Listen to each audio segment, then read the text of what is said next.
আসসালামু আলাইকুম। ওয়ালাইকুম আসসালাম। সুপ্রিয় বন্ধুরা, আমরা আজকে আপনাদেরকে একটি উল্লেখযোগ্য ফসল মূলা, আসলে এই মূলা চাষ এবং মূলা চাষের যে সফলতা আমাদের কৃষক ভাই, আপনারা দেখতে পাচ্ছেন যে কত বড় বড় মূলা ওনার জমিতে হয়েছে।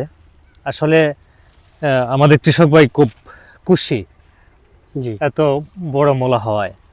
আমরা আপনাদেরকে আজকে এই মূলা চাষের যে করণীয় বিষয়গুলো এবং আন্তঃপরিচর্যা সহ মূলা চাষ করতে কি কি করতে হয়, ভালো উৎপাদনের জন্য যে বিষয়গুলি লক্ষণীয় সেই বিষয়গুলি সম্পর্কে আজকে আপনাদেরকে আমরা বলবো। আপনারা জানেন যে মূলা মূলত আমাদের শীতকালীন অর্থাৎ রবি মৌসুমের একটি ফসল। বর্তমানে আমাদের এই দেশে মূলা সারা বছরেই কিছু চাষি বা কৃষক ভাইয়েরা আবাদ করে থাকে। বর্তমানে বিভিন্ন জাতের মূলা আমাদের দেশে উৎপন্ন হয়। এই মূলা মূলত আমাদের দেশে বাণিজ্যিকভাবে চাষ শুরু হয় জাপানের যে তাজিকিস্তান যে মূলা, সেই মূলা আবাদের মাধ্যমে মূলত বাণিজ্যিকভাবে ব্যাপকতা আমাদের দেশে লাভ করে। বন্ধুরা, আপনারা দেখতে পাচ্ছেন আমাদের মূলাগুলি, এক একটি মূলা প্রায় 2 কেজি 2.5 কেজি পর্যন্ত ওজন হয়েছে। এই মূলার জাত আমরা আমাদের কৃষক ভাইয়ের কাছ থেকে জানতে পারলাম যে এটি এভারেস্ট জাতের মূলা। জি জি নাকি? জি, এভারেস্ট। এভারেস্ট জাতের মূলা। বন্ধুরা, মূলা চাষের জন্য মূলত উঁচু এবং নিষ্কাশনযুক্ত জমির প্রয়োজন, এবং যে মাটি বেলে দোআঁশ মাটি বা পলি দোআঁশ মাটি মূলা চাষের জন্য সবচেয়ে উপযোগী। এই মূলা চাষের জন্য জমিতে পর্যাপ্ত পরিমাণ জৈব সার এবং পরিমিত রাসায়নিক সার যদি ব্যবহার করা যায় তাহলে মূলার ভালো ফলন পাওয়া যায়। দর্শক বন্ধুরা, আমরা আপনাদেরকে যদি আরেকটু দেখাই যে আমাদের শামীম ভাই যে মূলাগুলি উৎপাদন করেছেন সেগুলি আমরা যদি দেখাই।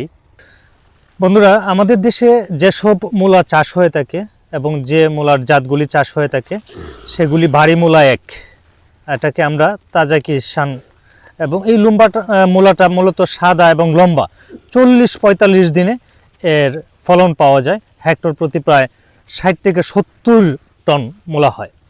বাড়ি মূলা 2, এটাকে আমরা কৃষক ভাইরা পিঙ্কি নামেও ডাকে, বাড়ি মূলা 3, বাড়ি মূলা 4।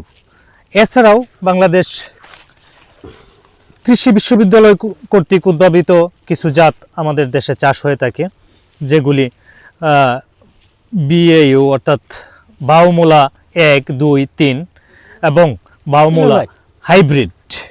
জনপ্রিয় হাইব্রিড অন্যান্য জাতসমূহ যেগুলি আছে, যেমন তাসাকি সান অত্যন্ত জনপ্রিয়, সাদা ও বড় আকারের। এছাড়া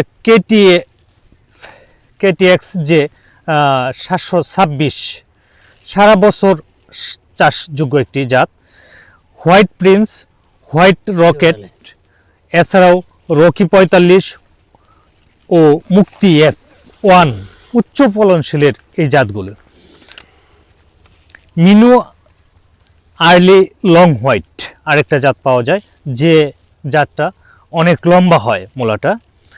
এছাড়াও 12 মাসি যে জাত সবচেয়ে ভালো সেটা হলো আর্লি 40, যেটা 35 থেকে 40 দিনে উৎপাদন হয়ে থাকে।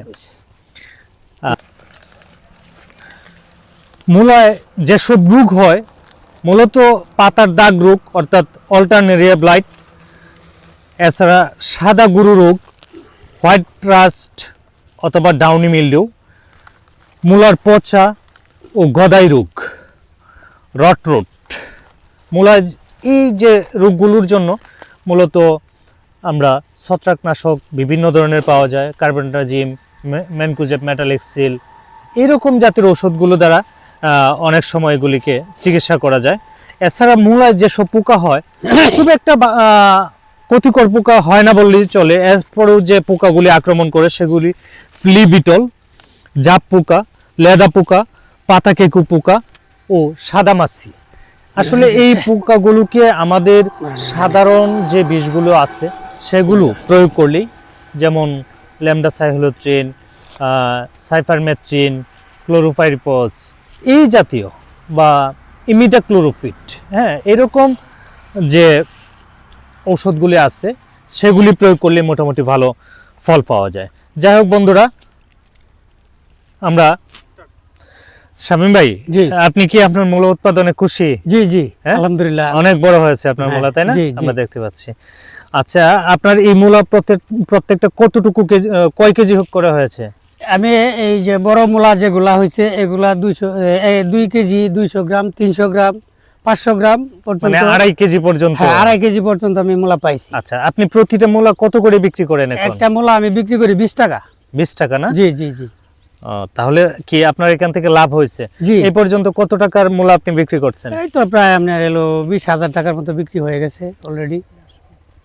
আরো কত টাকার বিক্রি করবেন? এরকম আরো 20-25 হাজার টাকার আরো মতো 20-25 হইতে হাজার পারে। টাকা। তাহলে মানে আপনার জমিতে খরচ হয়েছে মনে হয় 4-5 হাজার টাকা। 5-7 হাজার টাকা তাহলে মূলা মোট খরচ হয়েছে। কম দিনে একটা ভালো লাভজনক জি, ফসল না? জি জি জি আসলে এই মূলা, দর্শক বন্ধুরা, আমাদের দেশে মূলত আমরা সবজি হিসেবে রান্না করে মানুষ খায়।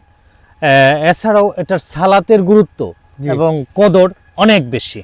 যাই হোক বন্ধুগণ, আমরা এতক্ষণ ধরে আমাদের মূলা চাষের যে সফলতা, হ্যাঁ, সেই কাহিনী শুনলাম।